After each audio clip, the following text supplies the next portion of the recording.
Alors on reste sur le même thème, presque le même message, en tournant, si vous voulez bien avec moi, dans Ésaïe chapitre 53, que vous connaissez bien comme référence certainement, mais aussi j'espère que vous connaissez partiellement par cœur, en tout cas certains versets. C'est un chapitre qui a été écrit par Ésaïe le prophète quelques 700 ans avant la venue de Jésus. Donc il n'était pas contemporain de Jésus et pourtant il décrit la personne de Jésus d'une manière remarquable.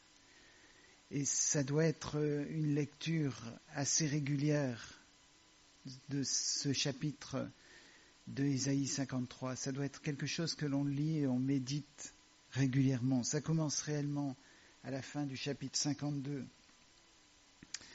Mais ce qui me frappe, c'est ce verset 15, de 52. De même, il sera pour beaucoup de peuples un sujet de joie. Devant lui, des rois fermeront la bouche, car ils verront ce qui ne leur avait point été raconté. Ils apprendront ce qu'ils n'avaient point entendu. Qui a cru à ce qui nous était annoncé? Qui a reconnu le bras de l'Éternel? Et je me dis, l'Évangile, c'est la puissance de Dieu, n'est-ce pas? L'apôtre Paul dit ça, et je le dis souvent quand je parle de l'Évangile, ici au micro.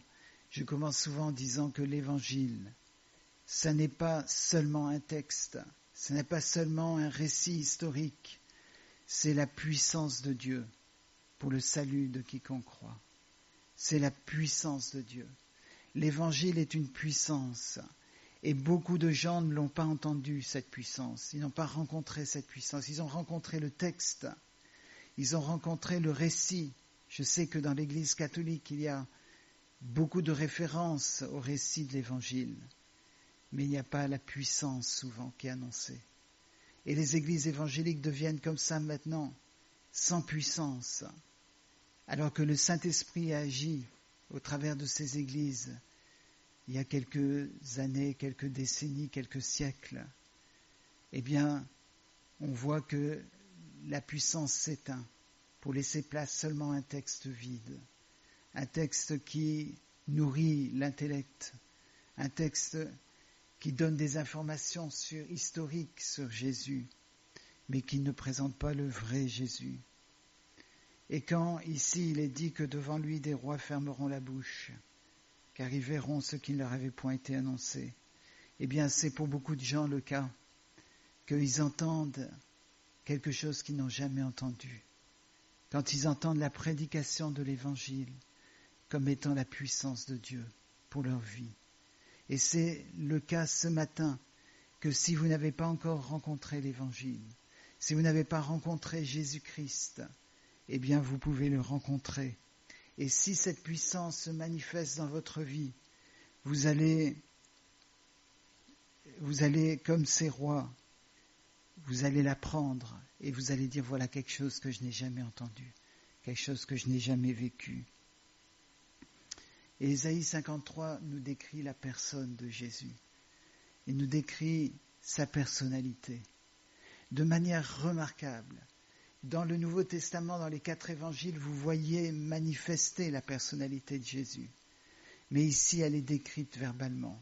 Et c'est remarquable de voir comment il était, de voir comment le monde s'oppose à cette vision de Jésus, s'oppose à cette nature, cette personnalité de Jésus.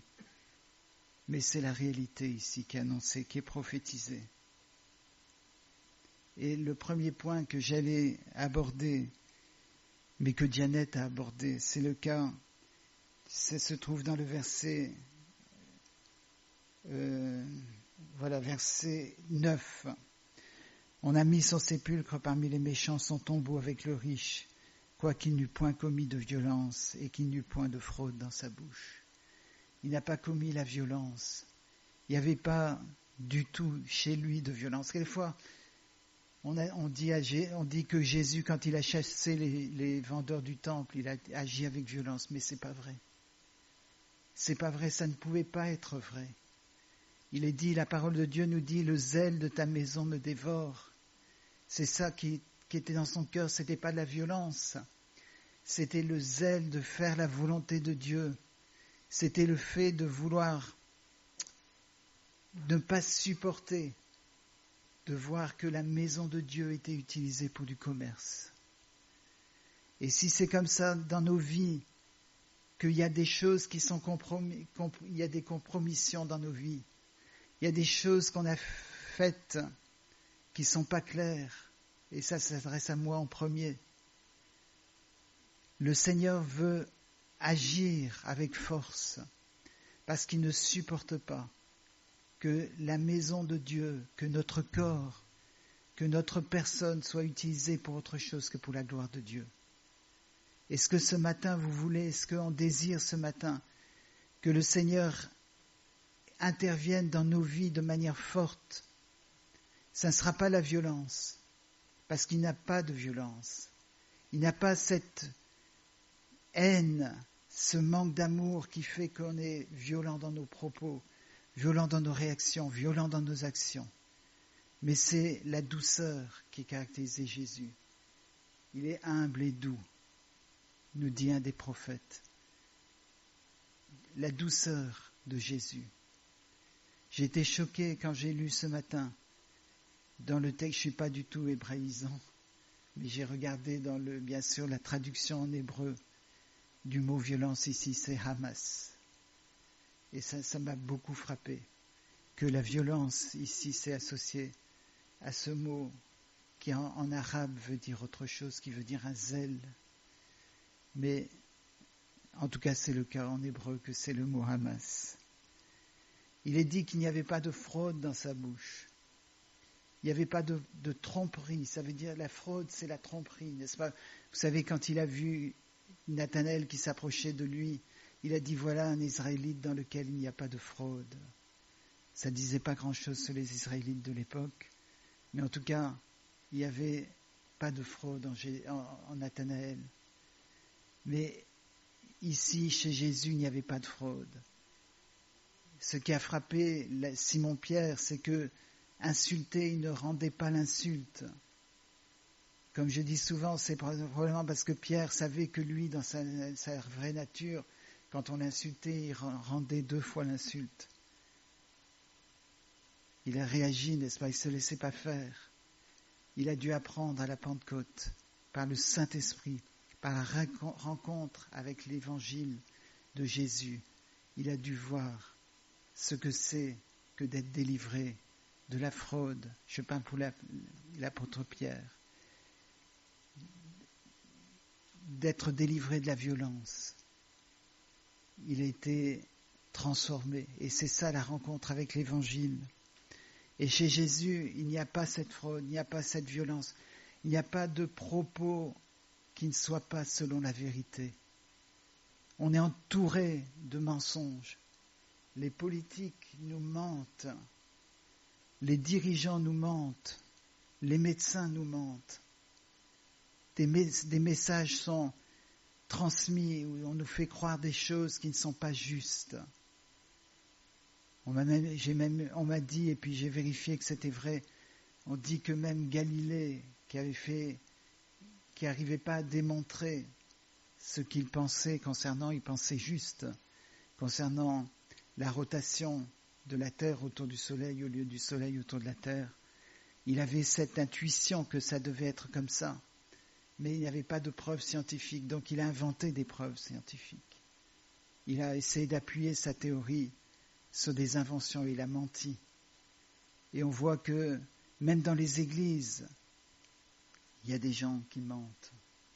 Dans les églises, il y a des choses qui sont quelquefois exagérées, même dans des témoignages. Il y a eu des hommes qui ont dû confesser que le témoignage qu'ils ont donné était faux. Ils ont voulu aider le Seigneur. Ils ont voulu ils ont voulu convaincre les gens que le message de l'Évangile, c'était le message de la vérité. Alors ils ont inventé des mensonges pour essayer de convaincre.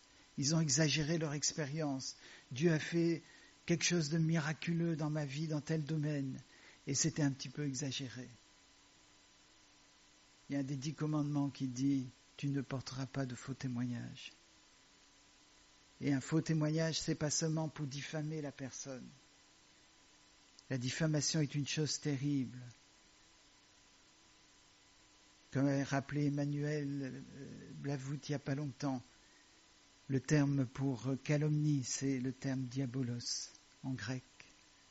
Donc si vous avez la calomnie dans le cœur, si vous dites des choses dont vous n'êtes pas sûr sur quelqu'un, vous êtes en train de répandre diabolos, une information qui est fausse, qui est diffamatoire.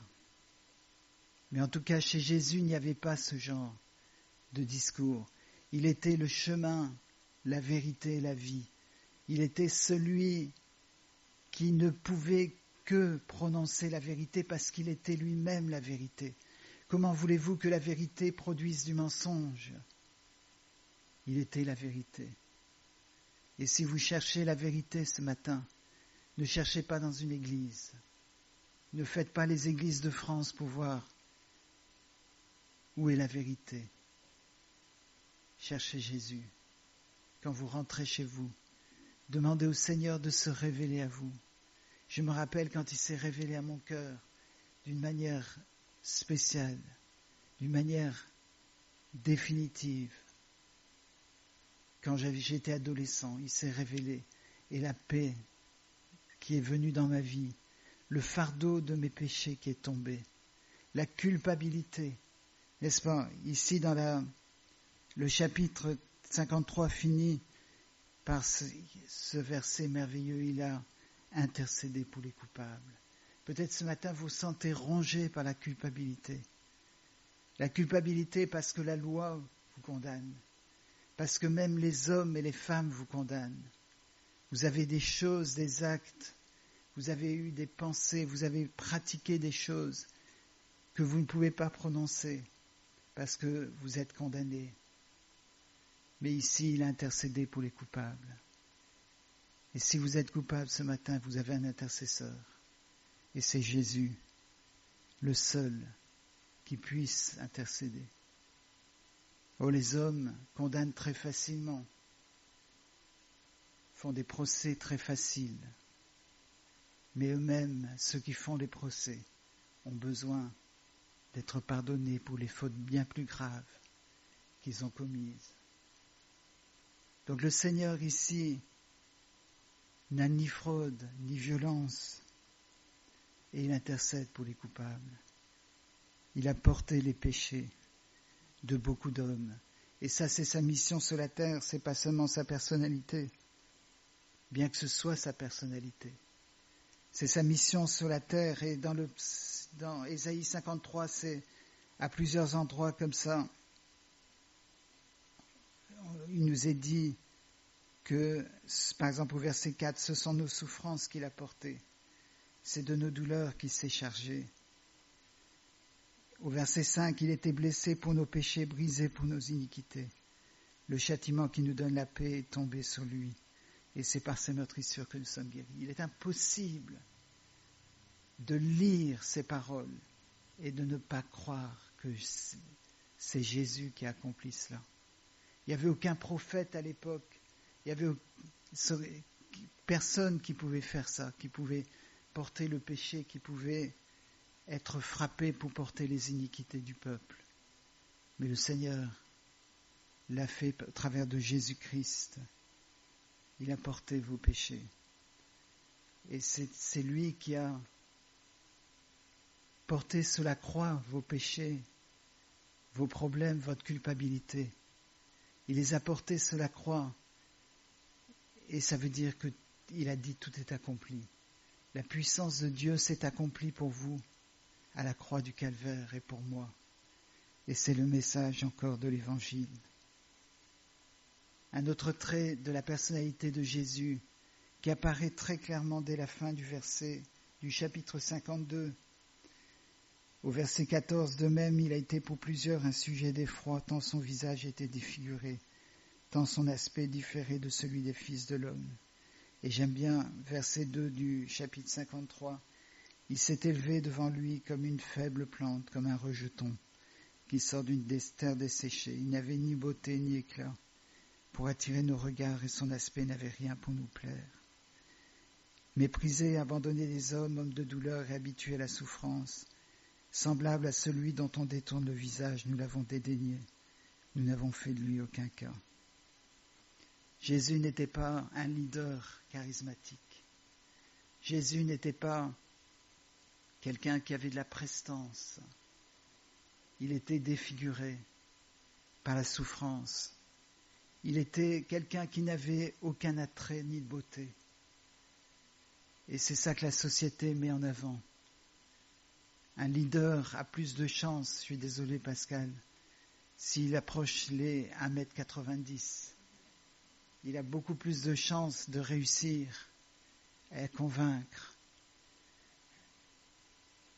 Si on a un style de langage, une façon de parler, on a plus de chances de convaincre le peuple. On a plus de facilité à manipuler. Mais Jésus n'était pas comme ça. Jésus n'a pas essayé de manipuler par un langage, par une façon de faire. Il n'a pas essayé d'être un leader, un manager. Il a simplement été ce qu'il était, humble et doux, sans attrait ni beauté. Est-ce que vous êtes prêt à perdre votre attraction et votre beauté? Est-ce que, alors que toute la société vous dit qu'il faut mettre en avant la beauté, la réussite sociale, est-ce que vous êtes prêt à renoncer à ça pour Jésus? Vous savez, en tant qu'évangélique, on a tendance à dire rien à faire avec le catholicisme. Mais il y a beaucoup de jeunes filles catholiques qui rentrent dans les ordres et elles sont prêtes à renoncer à une vie de mariage, elles sont prêtes à renoncer à une vie de beauté, on leur coupe les cheveux. Elles sont prêtes à renoncer à l'attraction de leur corps. Tout ça parce qu'elles aiment le Seigneur. Certaines ne le font pas parce qu'elles le font pour d'autres raisons, parce qu'elles ont une déception amoureuse. Je ne parle pas de celles-là. Je parle de celles qui le font pour le Seigneur. Le Seigneur ne demande pas ça. Le Seigneur demande que dans le cœur ce soit le cas. Mais est-ce que c'est le cas pour nous? En tout cas, Jésus ne cherchait pas à convaincre. Il ne cherchait pas à attirer les regards sur lui. Il ne cherchait pas à prospérer. Il était ce qu'il était. Et il était ce qu'il est. Et c'est ça que nous devons être sur la terre. Juste être ce que nous sommes, par la grâce de Dieu. L'apôtre Paul pouvait dire « Je suis ce que je suis ». Et la grâce de Dieu envers moi n'était pas vaine. Et c'est ça, frères et sœurs, pour nos vies ce matin. Nous devons être comme Jésus. On a mis son sépulcre parmi les méchants, son tombeau avec le riche, quoiqu'il n'eût point commis de violence et qu'il n'eût point de fraude dans sa bouche. On sera accusé, on sera catégorisé comme étant des malfaiteurs, comme étant des riches. Mais l'essentiel, c'est ce que le Seigneur pense de nous. C'est la manifestation de l'Évangile au travers de nos vies qui compte. Et que le Seigneur nous aide à marcher dans cette vie nouvelle avec Christ, dans cette manifestation de l'Évangile. Amen.